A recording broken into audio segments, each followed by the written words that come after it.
As the situation in South Sudan continues to spiral, the United States has appointed a new special envoy to save the day, although it's a strange one. We at the State Department are pleased to announce that the department has appointed Ambassador Donald E. Booth as special envoy on Sudan.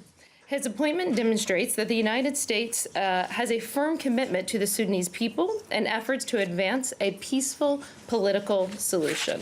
Not everyone is thrilled about Donald Booth. The disapproval has been resounding. The Darfur Women Action Group does not approve of the appointment of Donald Booth as the U.S. Special Envoy for Sudan. We're wholly disappointed by his tenure as Special Envoy to Sudan and South Sudan under the Obama administration and sincerely question his ability to produce tangible results for the U.S. government or the people of Sudan. Now, the White House says that it's his experience with South Sudan that makes him qualified. However, it's his long record with the country that is the source of all the outrage. Donald Booth was the special envoy to both Sudan and South Sudan under the administration of Barack Obama from 2013 to 2017. Under his watch, the civil war and human rights abuses escalated.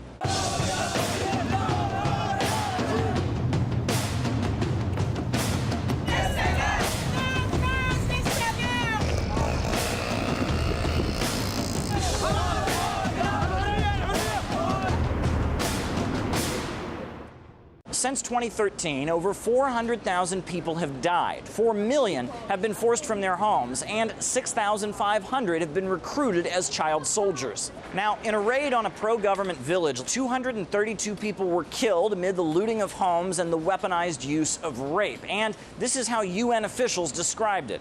Rapes, gang rapes, sexual mutilation, abductions, and sexual slavery, as well as killings, have become commonplace in South Sudan.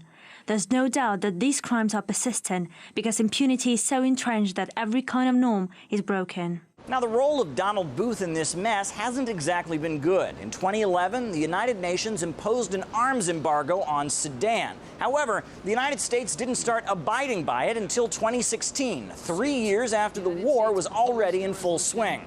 Despite what seemed like strong international consensus favoring an embargo, for several years the United States withheld support and an embargo was not put on the UN Security Council agenda. Donald Booth seems like a pretty big fan of the U.S. and Israeli-aligned regime of South Sudan. He actually worked to get them a waiver from the White House over their use of child soldiers. And he seems a little bit partisan when it comes to internal strife in the country. Here's a statement he made about the ousting of the vice president.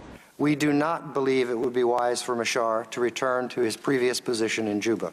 So, this is the man whose task it is to restore peace. However, if you look at his record, he seems to have plenty of experience doing the opposite. The U.S. never really carried out sincerely. So the Sudanese didn't really care or couldn't really follow a policy from the U.S. because the U.S. was against the very survival of the country. The mistake that was made by the United States, and also a mistake made by the Sudanese government, is that you cannot ignore the suffering of the people. You must provide economic development. You must have roads, energy, rail. And the people in Sudan were suffering, and I knew sooner or later it would break and go against the government. But during that whole period of decades, the U.S. didn't lift a finger to try to develop the country, even though before the breakup with South Sudan in 2011, Sudan had the largest area of arable land. The U.S. government did nothing but keep punishing the Sudanese people and keep going after Bashir and keep following policies of regime change.